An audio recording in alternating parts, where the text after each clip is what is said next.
Hola, soy Biblioteco.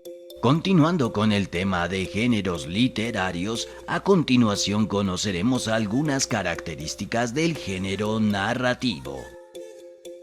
La principal función de estos textos es narrar historias en las que participan personajes y ocurren acontecimientos. Dentro del género narrativo, una de las partes más importantes es la figura del narrador, ya que es el encargado de contar la historia. Algunos textos literarios que pertenecen a este género son los cuentos, las novelas, las fábulas, los mitos, las leyendas, entre otros. Ahora observa el siguiente ejemplo.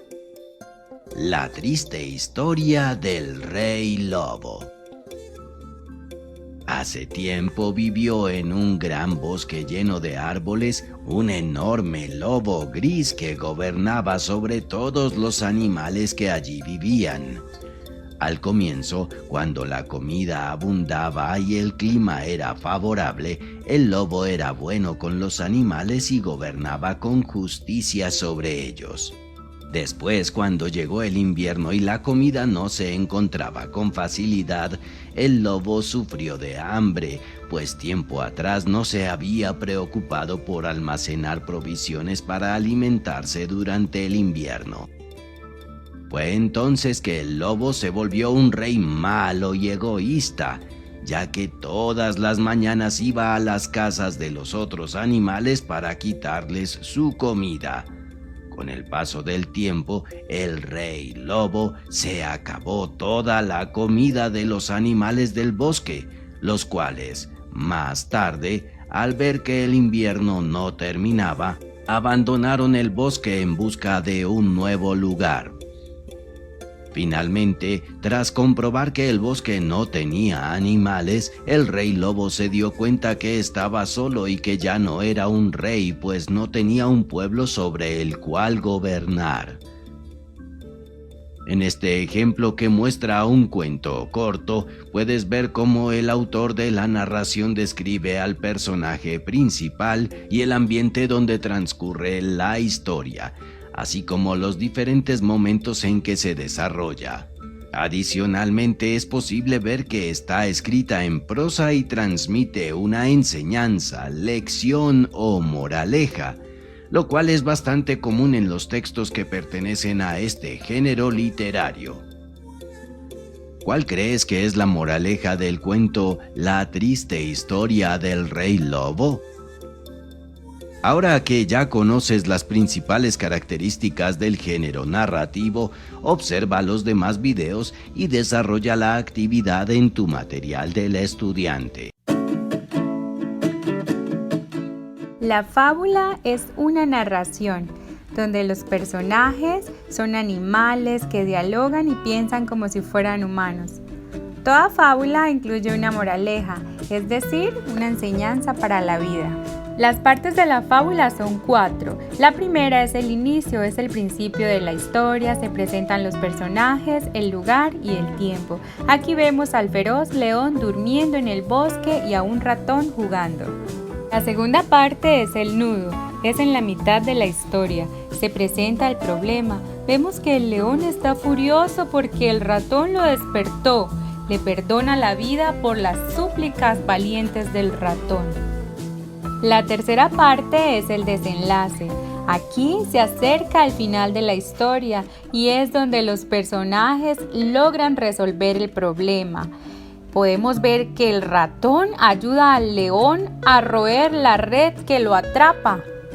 La última parte es la moraleja, es la enseñanza que se da en una frase o en una estrofa. Es un consejo que nos dan para la vida, que nos ayuda a ser mejores personas. Crea tu propia fábula ya que conoces cada uno de los pasos.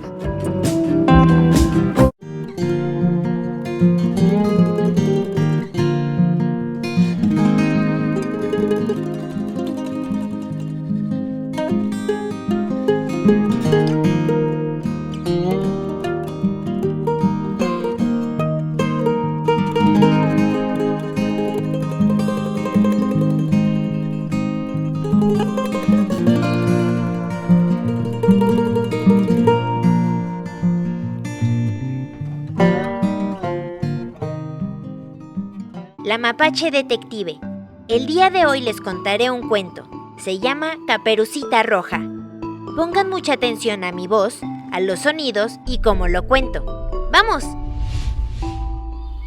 En un bosque muy lejos de aquí, vivía una alegre y bonita niña.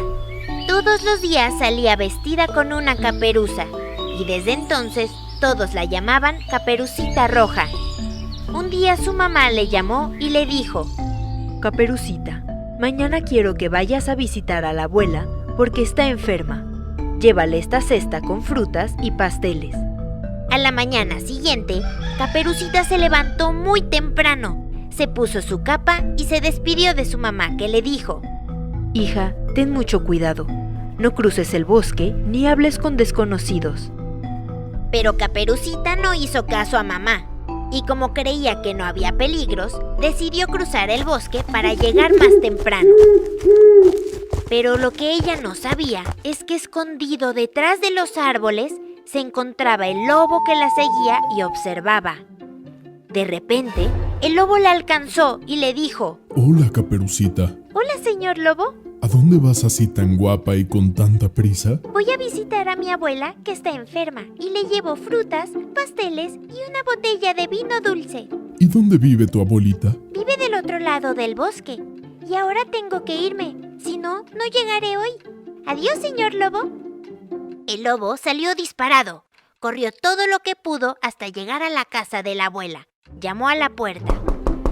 ¿Quién es?, preguntó la abuelita. Y el lobo, imitando la voz de la niña, le dijo: Soy yo, Caperucita. La abuela abrió la puerta y no tuvo tiempo de reaccionar. El lobo entró y se la tragó de un solo bocado. Se puso el gorrito de dormir de la abuela y se metió en su cama para esperar a Caperucita. Caperucita, después de recoger algunas flores del campo para la abuela, finalmente llegó a la casa. Llamó a la puerta y una voz le dijo que entrara. Cuando Caperucita entró y se acercó a la cama, notó que la abuela estaba muy cambiada y le preguntó: Abuelita, abuelita, ¿qué ojos tan grandes tienes? Y el lobo, imitando la voz de la abuela, contestó: Son para verte mejor. Abuelita, ¿qué orejas más grandes tienes? Son para oírte mejor. Abuelita, ¿qué nariz más grande tienes? Es para olerte mejor. Y ya asustada, siguió preguntando: Pero abuelita, ¿qué dientes tan grandes tienes? Son para comerte mejor. Y el lobo, saltando sobre la Caperucita, se la comió también de un bocado. El lobo, con la tripa totalmente llena, acabó durmiéndose en la cama de la abuela. Caperucita y su abuelita empezaron a dar gritos de auxilio desde dentro de la barriga del lobo. Los gritos fueron oídos por un leñador y se acercó para ver lo que pasaba. Cuando entró en la casa, descubrió todo lo que había sucedido. Abrió la barriga del lobo, salvando la vida de Caperucita y de la abuela. El lobo huyó y Caperucita prometió a su mamá que jamás volvería a desobedecerla. Fin. Ahora les toca a ustedes empezar a contar cuentos. No olviden que al contarlos hay que pronunciar todas las palabras fuerte y claro, cuidar el tono de voz para hacerlo interesante, además, mover las manos y agregar sonidos especiales. ¿Lo notaron? Fue súper divertido. Espero que también a ustedes les haya gustado. Nos vemos el próximo video con otro increíble misterio por resolver. ¡Hasta la próxima!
¡Gracias!